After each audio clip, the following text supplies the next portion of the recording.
So we'll be starting in about 3 minutes.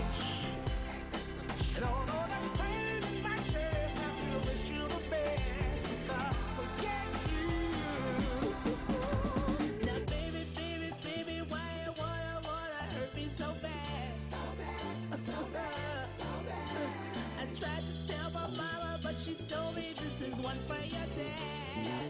Yeah, she did. And I was like, why? Why? Why, baby? I love you. I still love you. I see a child with a girl I love. Forget you. I guess the change in my pocket wasn't enough. I'm like, forget you and forget her too. Said if I was richer, I'd still be with you. Wait, that's some shit. And although that's pain in my chest, I still wish you the best. But forget you.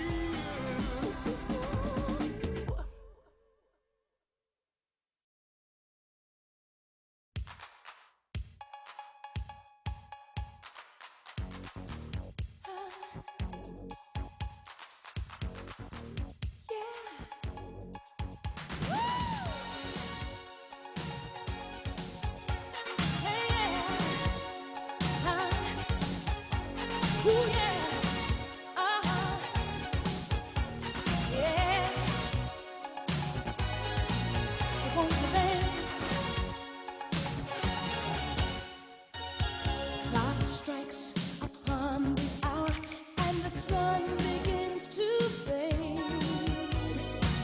Still enough time to figure out how to chase my blues away. I'm gonna ride up till now. It's the light of day that shows me how. And when the night falls, loneliness calls. Oh, I wanna dance with somebody. I wanna feel the heat with somebody. Yeah, I wanna dance with somebody. With somebody who loves me. Oh, I wanna dance with somebody. I wanna feel the heat with somebody. Yeah, I wanna dance with somebody.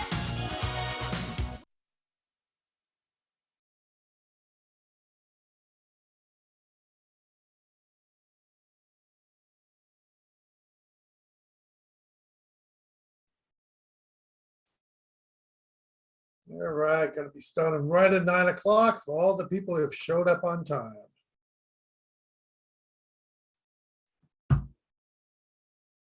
Can everyone hear me? Can I get a thumbs up if you can hear me? All right, Chris, thank you. Okay, so today's day 3. We've gone over the buyer's documents, the RPA. Yesterday, Karen did the seller's documents, the listing agreement. Today, we are going to go over, or the rest of the week, actually, we're going to go over miscellaneous documents tied to both the purchase and the selling. So the first one that we're going to go over, and hopefully we will not have to use this document going forward, is what's called the coronavirus addendum or amendment. And the reason this is an addendum or amendment is because it can either be added to the purchase contract when you're writing the purchase, or it can be added to the contract after you have an accepted offer and you're in escrow. So the addendum's added to the purchase contract. Amendment is something after the fact that you have acceptance.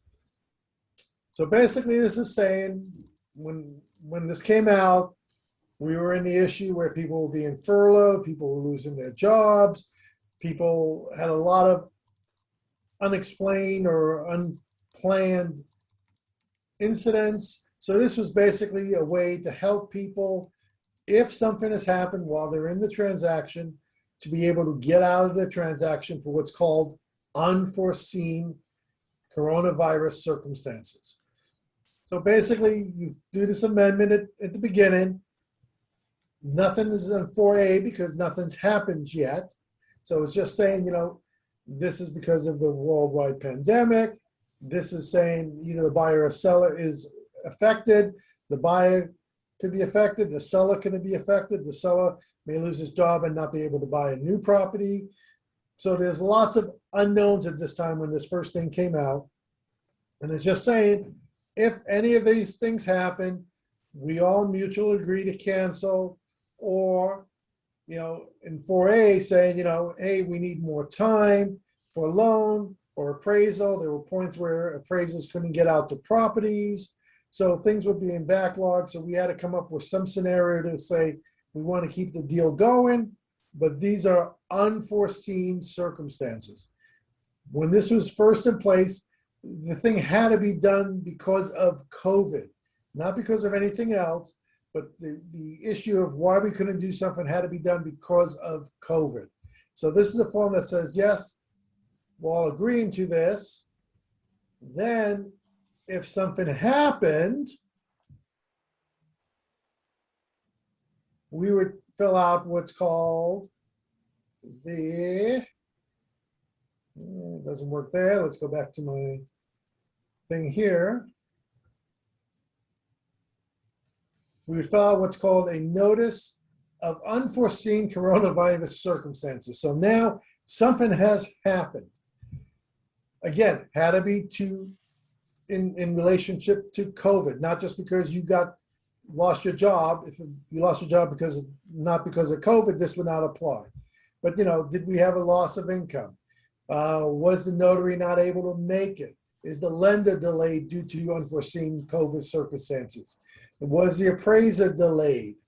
Were we not able to do a home inspection? So we try to look at all the things that were being affected back then due to COVID that says, okay, was the government ordered a quarantine? LA County, LA City is shut down, so we couldn't do any retrofits. So there was a lot of things that were beyond our control at that time, and that's when these forms were used. In today's market and going forward, these are less likely to have events. So eventually these forms will probably not be used anymore or stored away until the next pandemic.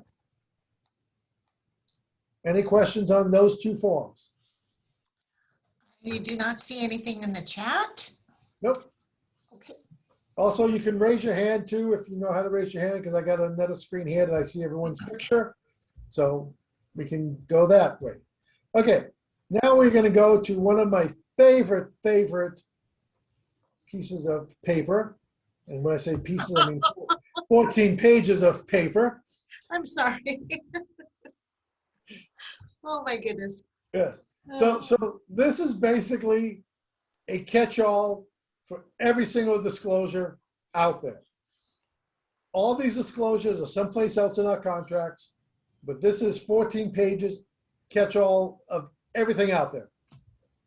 Buyer's rights and duties, seller's rights and duties, broker's rights and duties.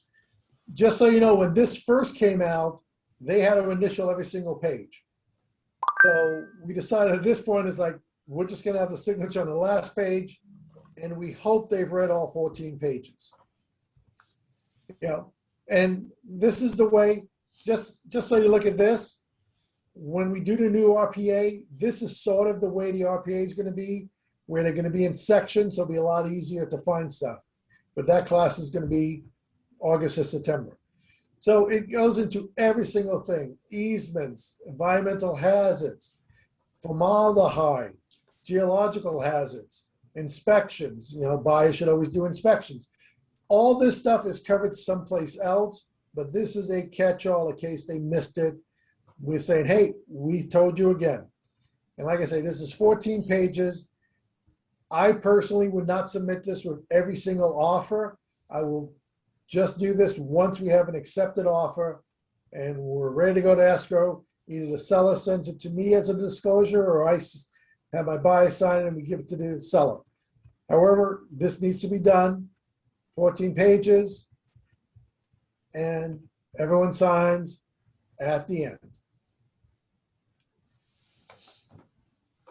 On page 14. If you ever want to read it, it's actually very interesting reading, because it actually goes over everything that should be disclosed. I mean, like PACE loans and liens. I mean, this is really, it's an evolving document. It keeps growing, rekeying all, it's telling you all locks should be rekeyed immediately upon close of escrow. This is all stuff we should be telling our buyers and sellers. But here it is in case they ever want to read it. And I can guarantee you no one really reads it, but you guys should.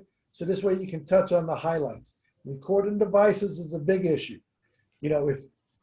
When you show a home these days, assume there is a recording device in the house. You will be safe that way. There are so many homes that have recording devices now, Ring doorbells, everything like that. It's amazing what's out there, and people are being caught saying things and doing things that they should not be doing in other people's homes. Just a tidbit on the Ring doorbell that I used to use when we went door knocking is the Ring doorbell starts recording as you get closer to the house. So as I would be walking up to the house with my partner and I saw a Ring doorbell, we would start a conversation. I'd go, wow, isn't this a lovely house? Do you know how many buyers we have that would love to be in this house? So they're hearing this, it's being recorded, and you're just complimenting how great the house is, how beautiful it is and all that, even before you get to the doorbell. I mean, it's like free advertising. Just watch what you say, because again, on the other side, it does record things that people are saying when they think no one's around them, and that gets people in trouble. Any questions on this? 14 pages. Nothing in the chat box, but that was a good tip about the Ring doorbell, though. Oh, yeah, it was the greatest thing. It was amazing. When we saw that and we started using it right away. Yeah.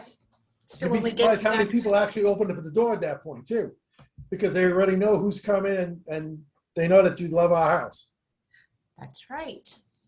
Okay, COP. We actually had an issue with the COP because they did change the COP recently. They've made it, in their minds, a little more easier to understand. Okay, so I'm going to spend a little time on this because this is really very important. If you are representing the buyer and the buyer needs to sell their property to be able to buy this property, you definitely need to check the box in the purchase agreement for COP and fill out this form. And there are a lot of different ways to fill out this form. There are ways that are advantageous to you. There are ways that can get you in trouble. Okay, so first of all, it's going to be an addendum to the purchase agreement, and the date of the purchase agreement. Like I said, that's the only purpose of that date up there, is to say when is the purchase agreement done, who are the buyers, who are the sellers, what's the seller's property that you're buying, and this is the buyer's property that we are selling. So now this is up front in the beginning as opposed to later in the document. So we have to identify the buyer's property that we are selling. So the first part is buyer's property contingency. So they've broken it down into three things. One is I need to sell my property and I need to close escrow on my property. So I got to sell it and I got to close escrow, which is nicknamed concurrent close, but it's not really concurrent, but I have to close escrow on my property to get the funds to buy your property. Okay. Number two, or B, says, you know what? All I need to do is get into contract for sale of my property. If I close escrow before, it's great. If I don't close escrow before, I'm still okay. I have my funds. I can buy the property. Or C, and I don't know why you would have C, but it's like, I don't care if I get into the contract, but I definitely need to close escrow. So, the old form was basically A, saying I need to get into contract and I need to close escrow. So now you have three choices. If you don't do anything, it's a default saying I need to get into contract and I need to sell my property. You notice there are no timelines here of when I need to get in the contract or anything like that. Now, if you are already in contract You would pick C and say, I just need to close escrow because my property is already in escrow with whatever escrow company, whatever escrow number, and a copy of the contract for sale is attached with the COP or will be delivered in 2 days. So C is like, I'm in escrow, I'm ready to close. Here's the details on it. Okay. Now we go to paragraph 2. Buyer entered into the contract for sale of buyer's property. So if 1A or 1B, so 1A is the one where I need to get into contract and close. 1B is I just need to get in the contract. Saying the buyer shall have 17 days after acceptance to enter into the contract. So this is saying 17 days after my offer is accepted, day 1 is the next day. I have 17 days to provide proof that my house is now in escrow. And by the earlier time specified or 2 after into contract for sale, buyer shall deliver escrow evidence. So again, once I get into escrow, I now have to provide proof to the seller that now my home is in escrow. And there's a reason why we have to do this later on, and when I'll show you when timelines and stuff. So basically now we got to do A, contract and close, and B, 17, or if you need more days up here, but 17 is the default. So if we are not an escrow and we're waiting to get a contract, we have to show them, yes, we have our property listed in the MLS. And the reason we do this is because the other side is going to look at the MLS, look at our pictures, look at our price, see if we're competitively priced, see if we have great pictures, see if this is a property that is going to sell. Because when they're making their decision, they're making a decision on something that's not an escrow yet. So in a normal, and this is all again, in a normal environment, I'm going to do my due diligence and go, yeah, this property's priced right. It should sell, no problem. We could take that offer. We Okay? have a question. Yes. Sure. So let's see. Andy is asking, are you seeing any of these accepted on SFR lately? We are. Nothing that's not in escrow. I've seen a lot where they are in escrow and they either pass their contingencies or things like that. But anything that's not in escrow, I would say it's a tough sell right now. But again, markets change. At the moment of a dime, you might have, a seller who's priced their property really high, not had any offers, and you might be the lucky one. But yeah, if it's not an escrow, it's a tough sell. But again, like in the past, we always say, make sure your property's at least listed, so you're a bona fide buyer. Mm-hmm. Now it's almost, let's make sure we're in escrow, we're a bona fide buyer. Right. And when you're in escrow, make sure you have, which is going to be talked about tomorrow, the seller purchase of replacement property. So, that I need to buy something to protect myself too. So there's protections on both sides. What's the best amount of time to put on the contingency for finding home of choice for a seller? Well, for the buyer, as much time as, 17 or more.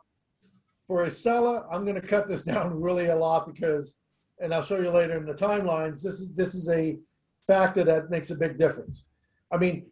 This is basically saying I have to wait 17 days to see if your property is going to go into escrow. Yeah. So as a seller, especially in today's market, do I want to wait those 17 days? Unless your offer is like amazingly an outlier of everyone else's, I'd have a hard time thinking about that. If you're already in escrow, and I see your close date and all that, there may be some talking. Okay. What I was asking though, and maybe we'll talk about this more if you go over the contingency for finding home of choice. So maybe I'll just wait till you get to that. Well, actually, that's going to be tomorrow's class. I'll be there. So, There you go. Okay, so close of escrow on buyer's property. So if 1A or 1C, 1A is like offer and close of escrow. 1C is I'm already in escrow. I just need to close. Buyer has until the following time to close of escrow on the buyer's property. If checked, schedule close of escrow. If checked, no more than 5 days prior to the scheduled close of escrow. So this is, it's like I say, it's not a concurrent close because they're not really closing on the same date. One property's closing, money's moving over, then the other property closes. So there's always going to be a 1 or 2 day delay just to make sure all the money moves. Fred, Liliana has a question. Yes. Yeah, hi, thank you. What happens if instead of a COP, is there a different form to address an issue when the seller has to find a home of choice? However, the home is a rental because they want to rent after they sell. You lost me on that one. There is, okay, so let's separate that. There is a form for the seller to find a replacement property, and that's the seller's replacement property, which will be talked about later. But the rental part threw me a loop. What's the rental? Right. Well, so let's say you have a seller, which I do, but she already found a resolution. You know, she's going to temporarily move with her parents. But initially, what she wanted me to do is instill some sort of a protection for just like, you know, when you have a seller who wants to sell the house, but wants to find a home of choice, meaning replacement home, right? Right. Except she's not buying the home. She has to rent. Okay, So what no- form do I? Mhm. there is no protection for rental. Okay. We've had this before where someone's going to rent, now all of a sudden they can't find a rental or things like that. Unfortunately, there is no form that says the sale is contingent on me finding a rental property. that I Okay. can So rent. so what do we do in such cases? You either need to have a, where they stay in the property, sell, you know, Rent back. well, it's the The rent, seller in possession. sell in possession for up to 29 days or at least after that for enough time for them to find something. But unfortunately, there is no form that says, Okay. I need to find a rental. And we've had this in a few times, even before this environment, we've had it where someone needed to find a lease and they couldn't find a lease. So, Okay. yeah. Thank you. No problem. Yeah, there's always ways, we just may not have the exact form for it. So, and now cancellation of buyer's property. If buyer's property is in escrow and either party in escrow gives the other notice of cancellation, you have to let the seller know, hey, my offer is dead now. We've got to figure out what's going on. I need to restart everything. And that becomes an issue. Okay, because everyone has to approve, yes, we need to move forward. Because the original contract was, we're in escrow on this. Now this escrow fell out. So now we have to renegotiate everything. Backup offers. So here's the interesting part. So basically, when the seller's accepting this, they have the right to continue to market their property for backup offers. So the first thing is, after acceptance, seller shall have the right to continue to offer seller's property for sale for backup offers, and the parties acknowledge that broker shall not violate MLS rules. So it really needs to be active on the contract. We're showing the property, we're taking backup offers. So what happens when we get a backup offer? And we'll talk about that with C, the time to notice to remove. Okay. If seller accepts a written backup offer and provides a copy to the buyer, seller shall have the right to give written notice to the buyer saying, remove your contingency, remove the loan contingency, if any, and provide verification of funds to close escrow without the sale of the buyer's property. So basically it's saying, I now have an offer.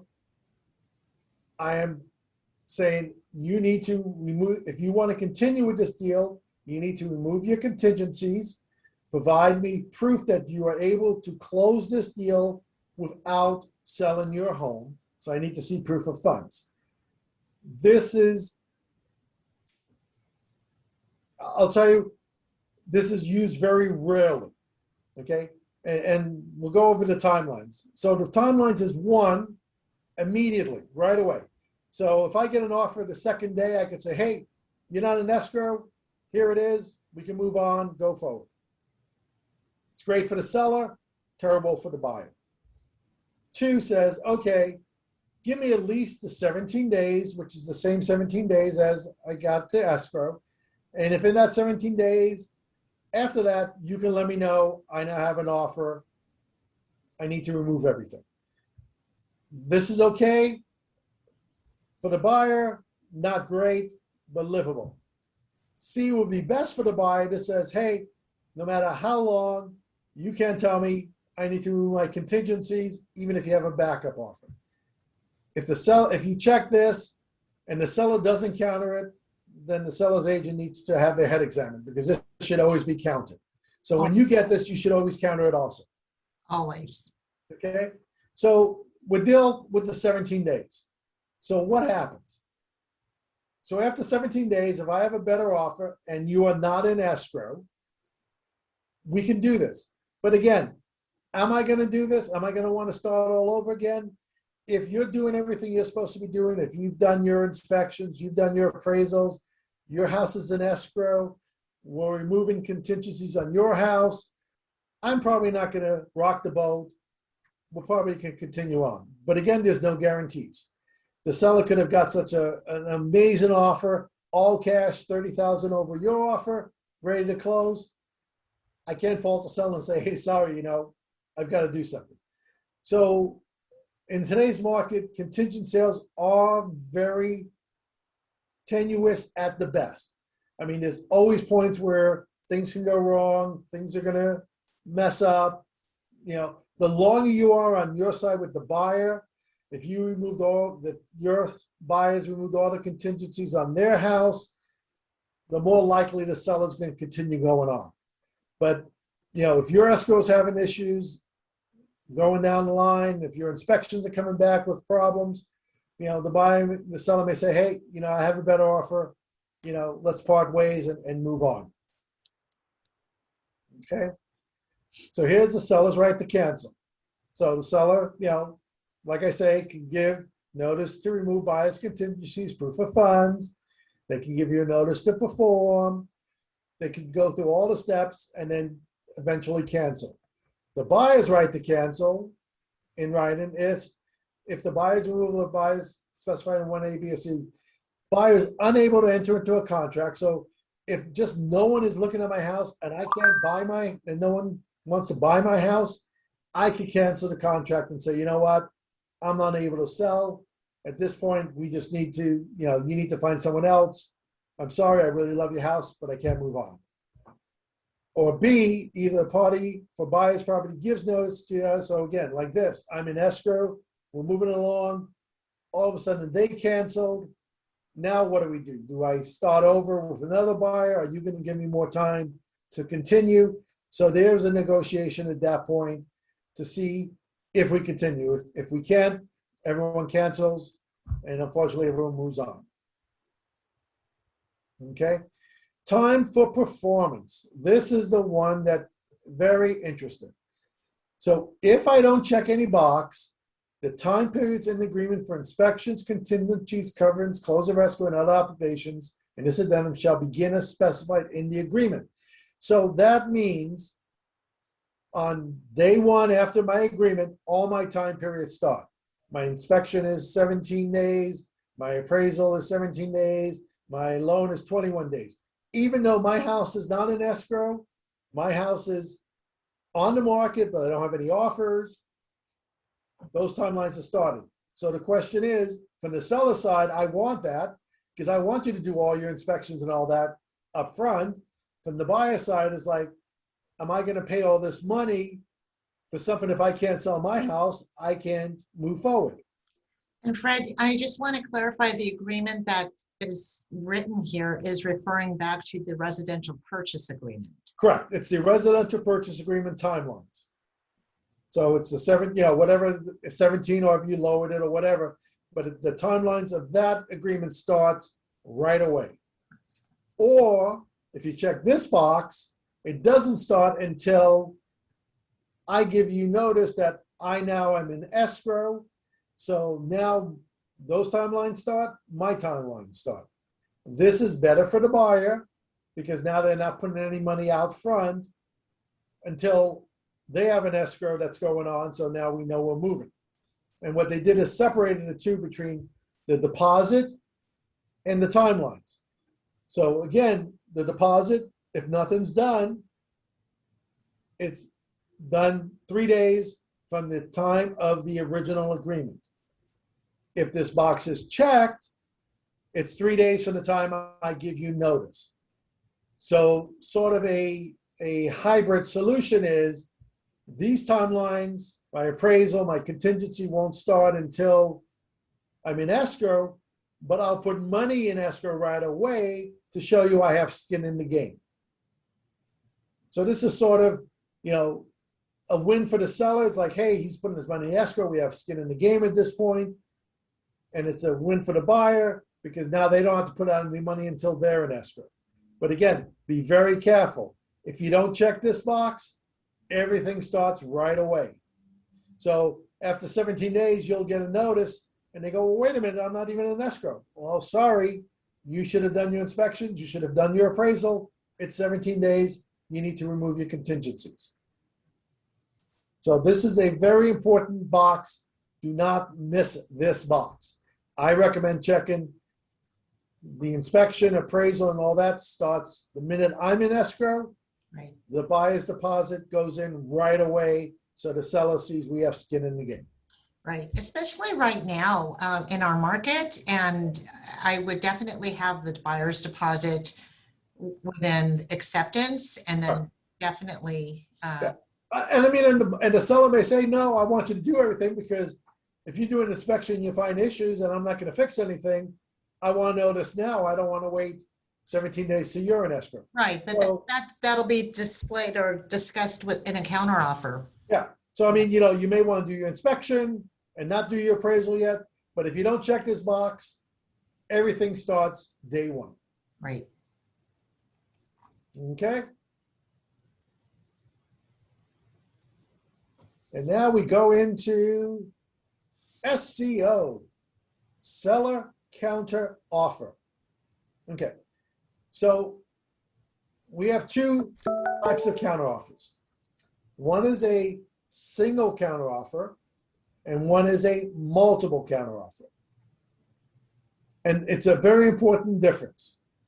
The single counter offer, I as a seller send you a counter and I'm going to say what things I'd like to change. You as a buyer, if you accept that counter, we now have a deal. We're ready to open escrow. If you don't accept the counter and send me a counter and I accept that, we have a deal. We're ready to open escrow. So this is a one and done shot. Once we have an accepted counter offer, everyone's in escrow. We're ready to move on. Make sure you number your counter offers correctly. Okay, seller counter offer number one. Then it's buyer counter offer number one. Seller counter offer number two. Because when escrow gets it, they're going to put everything together to create the escrow package. If there's a seller counter offer number one and a seller counter offer two, and there's no buyer counter offer, we don't know that something happened in between that now we don't have a record of, and escrow is not going to be a full package. So make sure your numbers are always in sync. If you do a seller counter offer number one and you go, know what, I want to change that, and then you sell a counter offer number two, no, redo number one. Okay, it needs to be 1, 1, 2, 2. Otherwise, escrow is not going to know what's going on, and there's always going to be a question. This date, again, just like other contracts, is identifying this seller counter offer. That's the only thing it is. And the question is it attached to the purchase agreement? Is this attached to a buyer counter offer that they sent us? Then it's the property address, the buyers, and the sellers. Counter offers are cumulative. Okay? So whatever I write here is stuff I want to change in the original contract or an original purchase that you sent. So let's say you said you want a 35-day escrow. I say, no, I want a 45-day escrow. So I'll put 45 days. Here is where I will clean up my services. List escrow to be All Valley Escrow, title to be whichever title rep you want, home warranty to be home warranty, seller and HD to be my seller's choice. So this is where you are changing whatever they sent you in the RPA that you don't agree with, and also cleaning stuff up at the same time. So if they have in their offer seller to choose, escrow doesn't know who seller to choose is. You're going to clean it up here. So this serves two purposes. Now, if you don't need to change any of the terms and you're okay with close of escrow, you're okay with price and all that, clean up the stuff later. Get the offer accepted. Accept the offer and move on. Don't do a counter offer to clean stuff up only because the other buyer can do something else in the meantime and then you'll lose the deal. So think of it, if you're doing other stuff that you need to do, clean up at the same time. And then also if you're going to attach any other addendum or anything else associated with this, and typically you have 3 days, 5 o'clock on the third day to do this. Now, if you decide, let's say you sent this counter offer out and all of a sudden you get another offer and you go, oh my God, I need to do a multiple counter offer now. You need to notify the buyer saying, hey, I'm withdrawing this, and do a form which is called withdrawal of offer. And actually, I don't think we have that on any of our classes. Oh, we don't. We should put it in. I have a question. Yes. So if, let's just say that the seller submits the counteroffer and it's signed off by the buyer, sent back to the listing agent for the confirmation of acceptance or what have you, another offer comes in at that time. The seller's like, oh, wait a minute. Can they retract at that point? No, once the confirmation of acceptance, as it says here, a binding agreement is created when a copy of signed acceptance is personally received by seller or seller's authorized agent, whether or not confirmed in this document. Okay. So once you send this back to the seller with your signature, you have a contract. Okay. Okay. Technically, if you use digital signatures and you have a timestamp on there, it's even better. And that's why there's a time on here, because I could say, hey, I signed this at 12 o'clock. You didn't get your offer till 2 o'clock. So my offer is accepted. Or you could say, hey, I got this offer at 10 o'clock. I withdrew the offer. You signed it after that. I don't have to accept your offer. Okay. So There are cases that happens, but that's the case. Yes. So what if it's out, what if the document is out for signatures via DocuSign or e-sign and and the seller receives another offer? Can they withdraw at that time? Before this is signed, and that's why it's very important for time, you need to send an email. So you have a timestamp on the email, a phone call, and the actual form withdrawal of offer. Okay. And then if push comes to shove, all these timelines are going to be looked at to say, okay, I sent you the email at 12 o'clock. You didn't send it for signatures to 1 o'clock. Becomes issues, which then goes back to the fact that when you're doing electronic signatures, make sure your electronic signatures are in Pacific Standard Time, because right now the default is like Greenwich Mean Time. So people are signing documents tomorrow when it's really today, and the timestamps get confused. But it says, Greenwich Mean Time, so you'll convert it, but it just looks funny. Okay. Okay, so Yep. that is a single counter offer. Once I send it, if they accept it, we've got a contract. Now, what happens is we have what's called a multiple counter offer. This is a little bit different. This is an extra step. Multiple counter offer says I am sending multiple counter offers, so at least two, I'm gonna send them out. They're gonna do whatever they do with them, sign, counter, send them back, and then I need to select one to create the contract. So this gives that added protection. So if I get an offer in between them sending it out and me getting it back, I can accept another offer and say, thank you so much, you took too long to get your counter offer back. So this adds that extra step. However, it is a ethical violation to use a multiple counter offer if you only have one offer. Because I've seen agents use this just because it gives them that protection that if another offer comes in, we don't have an accepted offer until I do my second signature. So that is, and if we could prove it, that is an ethical violation. Again, proving it becomes an issue, but just be aware, do not do it. Okay. Sell them, yes. I'm so sorry. So for the the numbering of the multiple counter offer, if you're sending out two of them, Well, that's what I was going to still get to. number one, correct? It's It's right now, Chris. what? I was going to do that right now. Oh, See, I'm sorry. my point is right there. I'm getting ready to go right there. Sorry. Yes. If you are sending multiple counter offers, they are all number one. They are all the first counter offer to that person. So it's not 1, 2, 3, 4. It's all number one.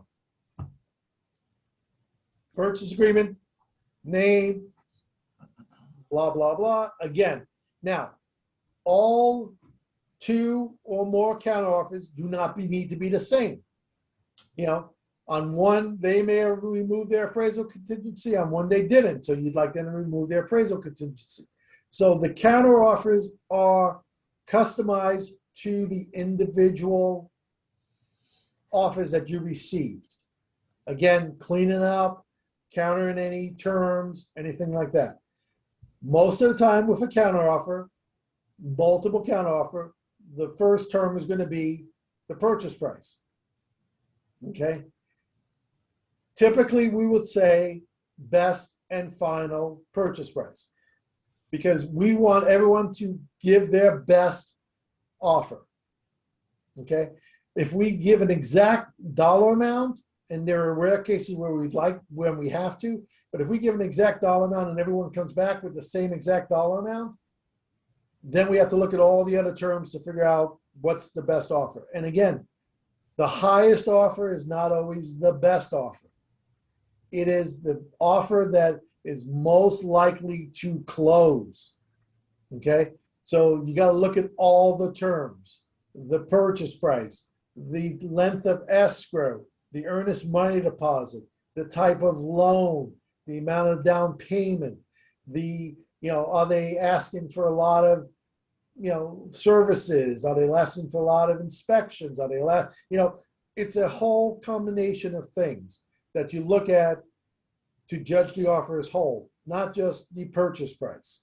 So when you're looking at offers, really look at the whole thing. And that's why I use what's called the multiple counter offer review. So this way I'd list everything down the line. I can compare it across, saying who's paying what, how many times, who removed their appraisal contingencies, who shortened their inspections. It's a complete package. Okay?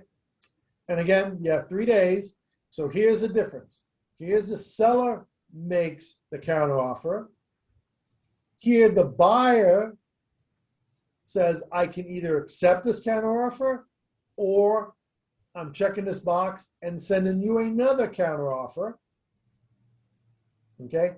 If they accept this offer without sending you another counter offer, then you just seller needs to sign here on the one they're going to accept. And this is the one that gets into escrow. Okay. So it is a 2-step process: seller, buyer, seller. As opposed to a regular counter offer, seller, buyer, we have a deal. I have a question. Yes. So in the multiple offer situation, and especially with the counter offers, and you send them out, and let's just say they've been personalized for each particular buyer that you're sending out to. Right. And then, so what if those two buyers accept your terms?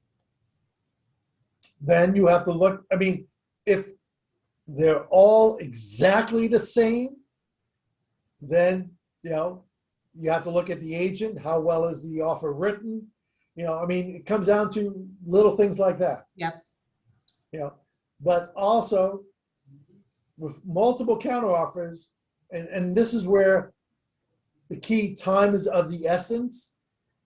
Let's say I send out 3 counteroffers and it says, hey, I have, 5 p.m. on the 4th day. Oh, I'm going to take my time. I'm going to talk to my buyer, see what they want to do. If buyer one returns right away and I really like it, I can accept the offer and not have to wait for all the other offers. So it's not like if I send out an offer, I have to wait for a response back. So time is truly of the essence. And I've seen this happen in today's market over and over again, where someone has taken 2 or 3 days, and by then the property is already in escrow and we're moving forward. So whoever submits their assigned multiple counter offer back and it meets your terms and the seller's good with it, you can go ahead and sign off on that and accept that offer and just notify the others while the other SMCOs are out that an offer's been accepted. Right. Or even in a rare case, which I've actually seen, if I get a all cash regular offer, I can accept that offer and not give any other counter offers and tell everyone else, sorry, you're done. Okay. So Fred, I have a question. This is Anita. Sure. I have a question. So we received 3 multiple offers, okay? And the first. Wait, hold on, Anita. Yeah. So you received 3 or you sent out 3 multiple offers? No, I know we have received 3. I'm sorry, we have received 3 offers, okay? Okay, so you received 3 Received offers. 3 offers, Got it. okay? And we are going to counter 2. Okay. Okay. The third one, we don't want to counter because the offer is good. Okay. But there are some caveats in the offer that you want to kind of work through it with your seller, but you want to counter 2 of the offers. Okay. To Yes. see if they'll come to the same page as the one that looks really good. Like say there is a price. Okay. So the first offer has $20,000 over asking price. Okay. And, but it has some caveats, okay, Right. in the offer. But the other 2 offers, they are maybe just 5,000 or 6,000 over list price, and you want to counter them, but can you, so here's the thing. Here's my question. First of all, can you, because they're already offering above list price, Yes. can you counter? Yes. You can still counter. You can still counter at a higher price. But let me tell you what's going to happen with your counter. Okay. So what happens if one of those first 2 offers comes in higher than the one you didn't counter? What are you going to do then? Oh, no, so I didn't finish my whole thing. So there's a timeline, right, to respond to any of the offers. So if I counter and just give them a shorter period to respond, okay, so I still meet the timeline of the first offer to respond to, Right. okay, I can do that, correct? Right. But what happens if counter number 1 comes back $50,000 over your purchase price? What are you going to do then? Then I will accept that offer because everything looks good, but then I will reject the other 2 offers, right? I will respond. But now I'm counting number 3 and I'm saying, hey, you didn't even counter me. I would have came up 60,000. Oh, I see. Got it. Okay. So I would counter all 3 and see what comes. Okay. Because otherwise someone's going to be upset if, Yes. someone, hey, you didn't give me a chance. I would have came up higher. Got it. Okay. So just to be on the safe side, especially in today's environment where everyone's touchy if their offer doesn't get accepted. Yes. You just want to make sure you have a level playing field. Okay. Great. Thank you. Okay? So Fred, we But have that's a question. because that is a real life scenario. It was like, hey, this guy's price is great.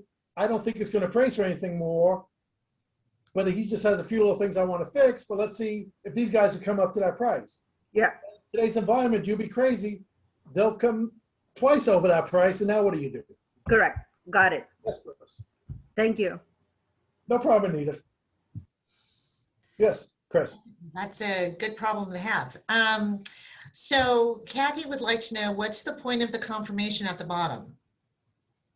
If we're accepting and it, if we receive the multiple counter offers back, but the confirmation is strictly for record purposes, correct? Confirmation is strictly for record purposes. The deal is actually completed once. The seller sign. Correct. Mhm. So, and there are a lot of confirmations at bottoms of documents, and some of them are actually going away that used to be there just because they really don't serve any purpose in terms of the contract. Right. Okay, any questions on multiple counteroffers? So one thing also with multiple counteroffers. So let's say I get a multiple counteroffer as a buyer, then I send an offer. I'm going to send a single counteroffer, and now we are working back and forth on that. So you got to be very careful when you do that, because if they accept everything, you have a deal. So you don't want to be doing too many single counteroffers with people back and forth. So if you get a single counteroffer, you're going to counter with another multiple counteroffer number 2. So this way it's still the 2-factor authentication. Okay. Oh, I see. So okay, so I have 2 multiple counter offers Right. out, and one of the offers Send you a sends counter, me regular a counter. buyer counter offer 2. I would still respond with SMCO number 2. Right. Because if you just respond with a regular counter offer Right. and they accept it, you now have a deal. So even though you may be, 2 people may have responded with counter offers and you're responding back, if you send them both single counter offers, Yeah. whoever accepts it first now has the deal. As opposed to if you send them with multiple, you still have to select one of the 2. So basically, if you're in a multiple counter offer, just stick with a multiple counter offer documents and single document. Correct. That's the way to go. Okay. And if you have any questions, So many questions today. I just haven't had enough coffee. come on. We've been up since what, 6 this morning? Yeah, way too early. Way too early. So the best thing is if you have questions and stuff, talk to your manager, give us a call. We're there to help you through this process. Okay, now we are going to BCO, the buyer counteroffer. So now this is, the buyer only gets one counteroffer, not multiple or anything. So this is either I got a regular counteroffer or a multiple counteroffer, and now this is my response. And again, counteroffers are built upon each other. So let's say he has 6 things in, there were 6 things in the counteroffer I received from the seller. I only disagree with 1. So I'm only going to counter the one thing I disagree with. You don't have to restate everything that you agree with. So ultimately, the counteroffer should be shorter and shorter and shorter. Because anything you agree with, you just leave alone, and that becomes part of the contract. Anything you disagree with, that's what you're countering. And then again, any addendums, and again, last signature, and again, if you're going to withdraw your counteroffer, you got to do it verbally, email, verbal, and a woo anytime prior to acceptance. And actually, I'm going to pull up a woo right now so we can show you what it looks like. Perfect. So, but you can add that to this list going forward. Yep. So is the withdrawal of offer or the woo form a required document under our dot loop? It is required if you're withdrawing an offer, yes. No, I was just curious. I didn't know. No, because let's put it this way. None of the counteroffers are actually required documents. Yeah. Because you may not have a counteroffer. But Right. if you do have a counteroffer, it then becomes a required document in dot loop. So there are there's very few required. Like the RPA is definitely a required document. Sure. But contingency of sale is not a required document, but if you do have a contingency of sale, it's required that you put it in a dot loop. If that Yep. explains anything. Yep. Okay, so let me bring this up to here so I could keep my nice organization. Okay, so now let's talk about the woo, since we've been talking about woo for so long. So basically, you want to first email, so you have a timestamp, phone call, log it down when you called, and this is the buyer's made an offer dated. So when is the offer date or the count, and residential purchase agreement, blah, blah, blah. And the buyer or seller has issued a counter offer. Okay, so there was a counter offer involved, and this is a withdrawal. This is saying I am removing that counter offer or that verbal or that offer, and it's being revoked. Okay, now, so like on the seller side, and we talked about this. So let's say I had one offer, I sent it out. Now all of a sudden I have the second offer, and I go, oh, I want to do a multiple counter offer. So I'm withdrawing the first offer, and I'm going to replace it now with a multiple counter offer. And then you'll attach the multiple counter offer here. So this way, I send out one offer, but now I have this other offer, and it's before they accept this offer, I want to take it back and now give them a new multiple counter offer. So now we go back to the two-step approval process. Okay? The woo, in my whole time, I've seen it maybe used 3 times.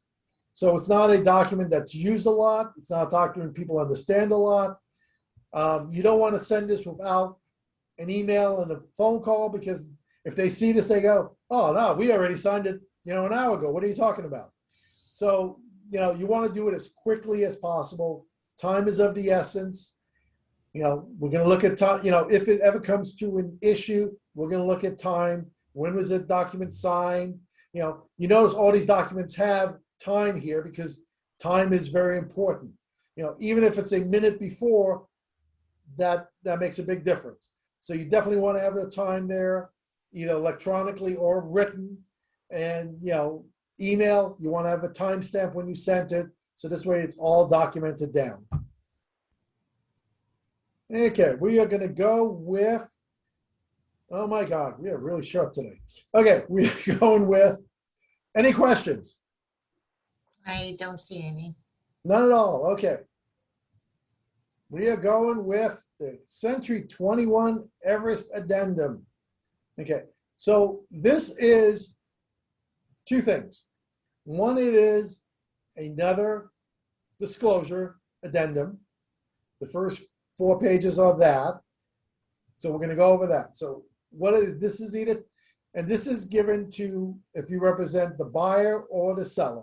So who are you representing? When is the date? What is the property? Escrows are process complex. We saw that in the SBSA. We saw that in other places. We have our own wire fraud advisory. Seller's initials, buyer's initials. Purchase and sale by a spouse. So if one spouse is purchasing without the other, just letting them know there's probably going to have to do a quick claim deed or some sort of process to, because California is, a shared state. So there's going to have to be something that escrow will take care of to make sure this transaction happens. The value of the property, we don't set the value. The buyers and sellers acknowledge. We provide the information. They come up with the value. Information from lender. Listing agent is authorized to contact buyer's lender.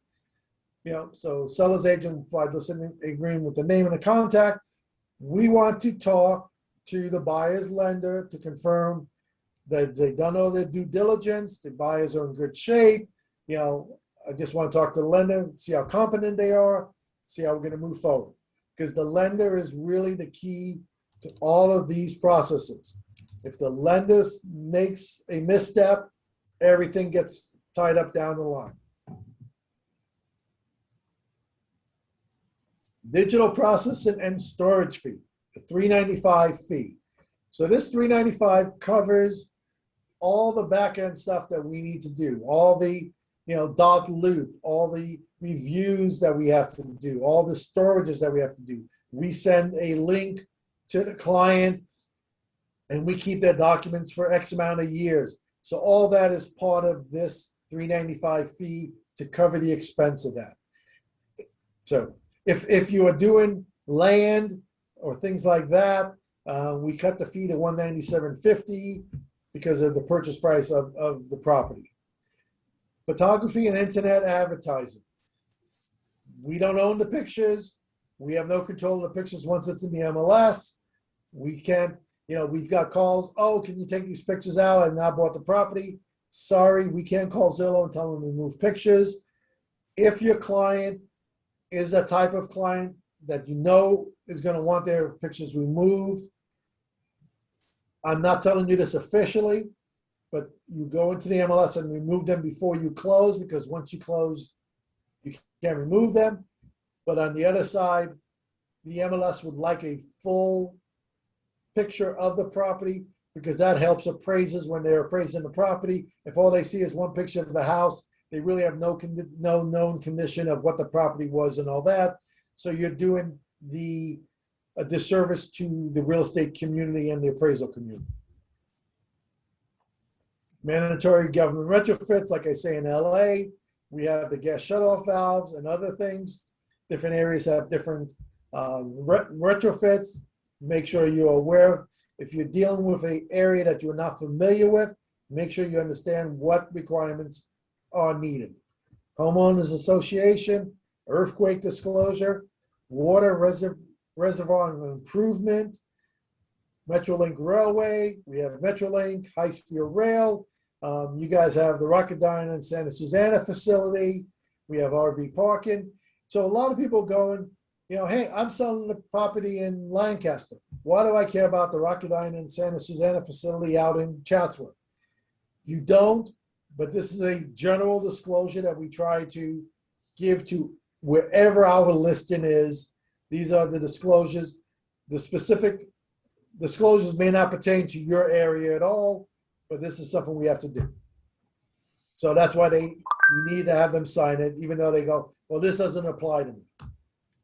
City of Thousand Oaks, City of Ventura, Ojai Valley, high winds. Yes, we have high winds in Ventura and LA County.